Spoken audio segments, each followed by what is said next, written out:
Hello everyone, welcome back to learn a new topic. This is Sridevi from Thala Padmavati International School, Warangal. Today we are going to learn about tracing changes through 1,000 years. What is that we are going to learn something from this chapter? It is, we have heard the saying, the only thing constant is change. Nothing expresses this phenomena better than a lesson in history. While we study history, we are actually doing it is tracing changes through ages and understanding how we got here.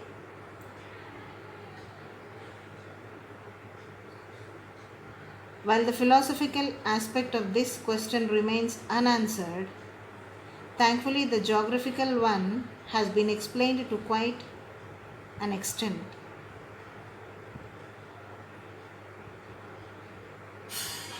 Cartography is a study of maps. The oldest map of Indian subcontinent that we have is from 1154 by an Arab geographer, Al-Idrisi. Another one from a French cartography in the year 1720, which helped us get an idea of how the geographical boundaries of the Indian subcontinent evolved. However, since there is a gap of 200 odd years between the two cartographers, the terminologies also differ. The Persian chronicler Minhaj-i-Siraj is credited with coining the term Hindustan to refer to the areas of Haryana, Punjab, and the land between Ganga and Yamuna, whereas Baur used the word Hindustan to describe the entire Indian subcontinent. The famous poet Amir Khusro addressed it as Hind. Let us know the sources of history. There are primarily two sources that which we get derived historical accounts. First is archaeology and second is literature. Remains of ancient monuments, weapons, utensils, currencies, and other such artifacts, together with any written records of the period, either in papers, sculptures, or simply by way of symbols and signs, made the walls, helped historians in tracing changes over a period of several years. Chronicles from travelers and pilgrims also helped a great deal in understanding the lifestyle and other details of the period. Most of these manuscripts were in Arabic or Persian, as these were among some of the earliest foreign travelers to visit and then later on settle in the Indian subcontinent. 1750 is a challenge for historians to put together. This was mostly due to the fact that a series of developments and changes occurred during the span of these 1,000 years. There was extensive movement during this period.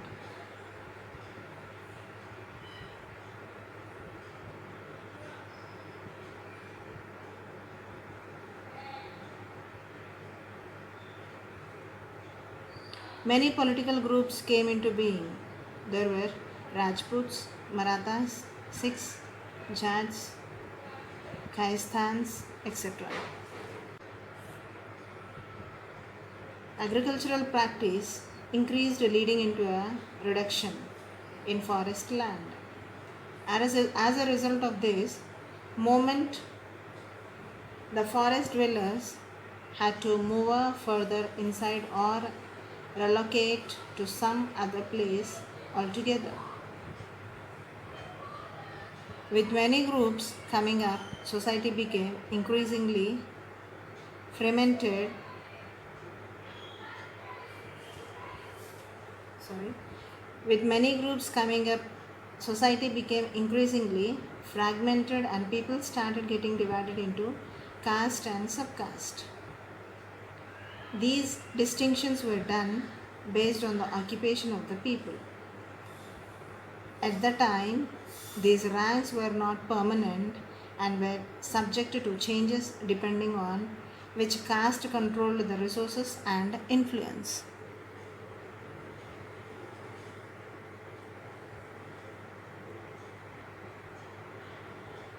Now let us know about geographical regions and kingdoms.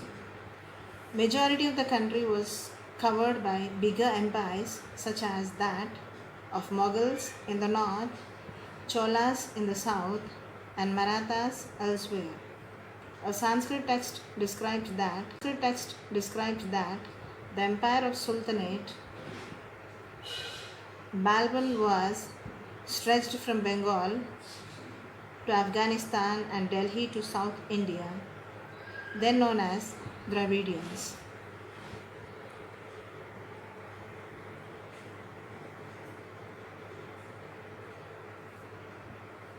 Needless to say that due to the several empires claiming the coveted throne, there were many conflicts throughout the region. The decline of Mughal Empire in the 18th century further led to the creation of regional provinces ruled by Peshwas and other form of rulers.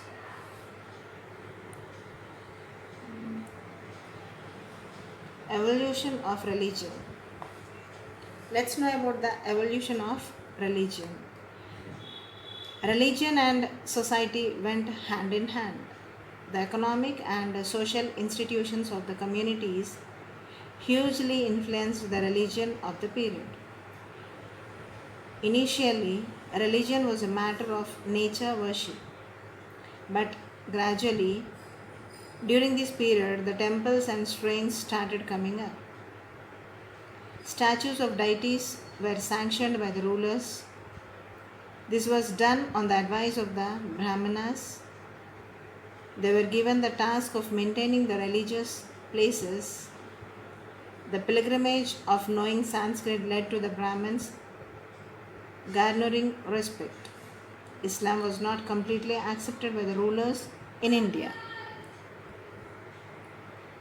Let us know what about these historical periods in the lesson. Historians from Britain have segregated Indian history into three periods: Hindu, Mughals, and British. The difference in these three periods is studied by historians on the premises of economic and social factors. The period of early men, those who survived on hunting and gathering, were categorized as early societies. Imperialism and imperialic growth, such as Hindu rulers, Mughals, and the British colonization, are collectively studied under medieval period. The final phase, which includes the fag end of the British Empire in India and the India that evolved from there on, is called as the modern period. New religions. The 1,000 years of history that we are exploring witnessed major developments in religions, traditions. And after the decline of the Mughal rulers, there were the regional status that were brought up.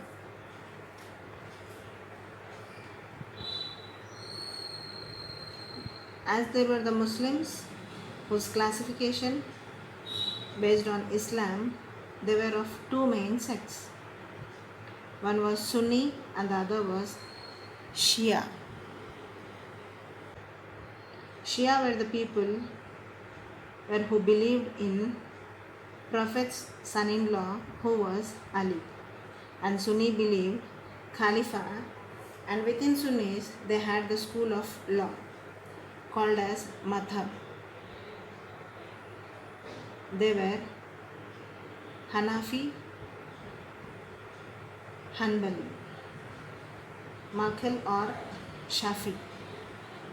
There were the four schools of laws under the Sunni, of which Hanafi and Shafi were most important, and they have minor changes or differences. They practice their religion. And under the Shia, they were Tayyib Boharas, which were important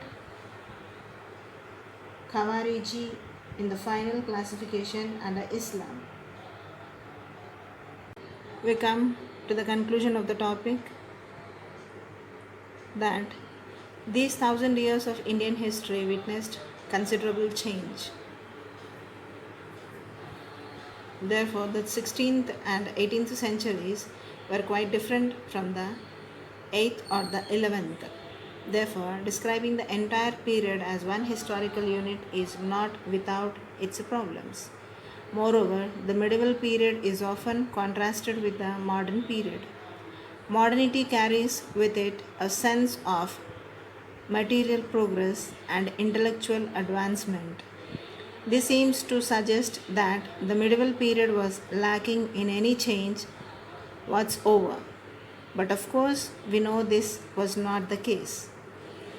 During these 1,000 years of society of the subcontinent were transformed often, and economies in several regions reached a level of prosperity that attracted the interest of European trading companies. Whatever, you can try and compare what you read in this book. So the changes are continuous, and these changes made so many changes in the future, where historians brought us much information regarding history. So this is what the lesson, tracing changes through 1,000 years. I hope you all enjoyed. Thank you.